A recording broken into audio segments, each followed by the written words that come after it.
قومی اسمبلی کا بجٹ اجلاس آج شام 5 بجے اسپیکر ایاز صادق کی زیر صدارت ہوگا، جس میں وزیر خزانہ محمد اورنگزیب وفاقی بجٹ 2025-26 پیش کریں گے۔ وزیر خزانہ سمیت دیگر دستاویزات اور مالیاتی بل 2025 بھی قومی اسمبلی میں پیش کریں گے۔ آئندہ مالی سال کے بجٹ میں سرکاری ملازمین کی تنخواہوں اور پنشن میں 10% تک جبکہ کم سے کم تنخواہ میں بھی اضافے کی تجویز ہے۔ وفاقی بجٹ میں نان فائلرز کے لیے مزید سخت اقدامات کیے جانے کا امکان ہے۔ پیٹرولیم مصنوعات کی کیش خریداری کی حوصلہ شکنی کے لیے اقدامات کیے جا سکتے ہیں، جبکہ ہر قسم کی کیش خریداری پر بھی اضافی ٹیکس کی تجویز ہے۔ بجٹ میں پیٹرولیم لیوی بڑھانے کے ساتھ ساتھ کاربن لیوی عائد کرنے کی تجویز بھی زیر غور ہے، جبکہ ڈیجیٹل سروسز پر بھی ٹیکس عائد کرنے کی تجویز شامل ہے۔ آئندہ مالی سال کے وفاقی بجٹ میں کھاد پر فیڈرل ایکسائز ڈیوٹی 5 سے بڑھا کر 10% کرنے کی تجویز ہے، جبکہ زرعی ادویات پر 5% فیڈرل ایکسائز ڈیوٹی عائد کیے جانے کی بھی تجویز ہے۔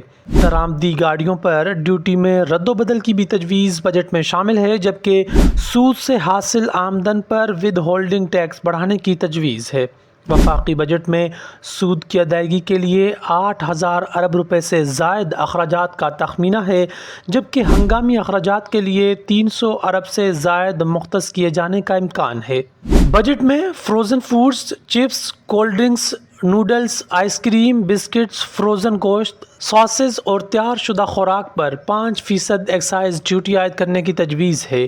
اسی طرح ای کامرس پر 18% سیلز ٹیکس عائد کرنے کی تجویز ہے۔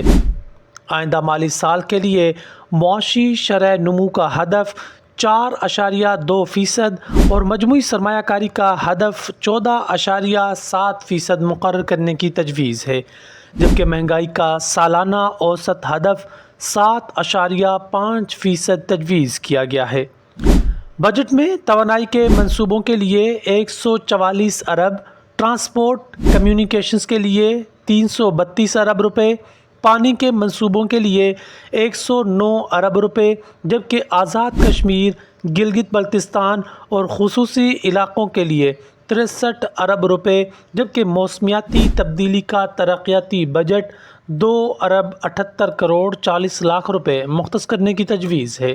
کلری فیڈر کی تعمیر و مرمت کے لیے 9 ارب 47 کروڑ روپے، greater Karachi water supply K4 phase 1 منصوبے کے لیے 8 ارب 21 کروڑ روپے، Dasu hydro power project phase 1 کے لیے 20 ارب روپے، منگلا ڈیم پاور اسٹیشن کی اپ گریڈیشن کے لیے 5 ارب روپے، دیا میر باشا ڈیم کے لیے 35 ارب روپے، جبکہ محمد ڈیم کے لیے 35 ارب 72 کروڑ مختص کرنے کی تجویز ہے۔